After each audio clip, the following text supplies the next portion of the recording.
Sure. So we started by asking why we aren't curing multiple myeloma, even in patients that seem to achieve minimal residual disease negativity.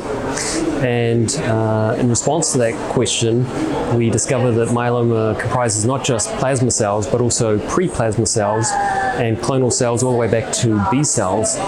And these progenitor cells or precursor cells all contain the same structural variant genetic markers as the myeloma plasma cells, marking them as part of the clone. But they are very different in that they don't express plasma cell transcription factors, they don't express evidence of endoplasmic reticulum stress, and they don't produce immunoglobulin. And then we asked, do those cells contribute to relapse? And to try and address that, we looked at the mutational profile of the cell, the single nucleotide variation profile of the cell by sequencing. And we obtained the profile of the tumor, patient-specific tumor, by whole exome sequencing.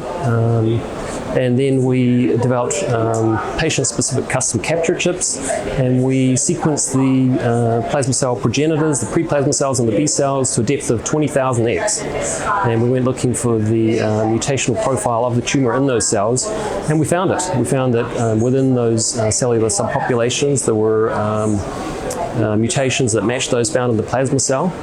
And then in patients who provided serial samples, we went on to look for relapse mutations that were discovered at relapse in the progenitor cells taken from earlier bone marrow samples.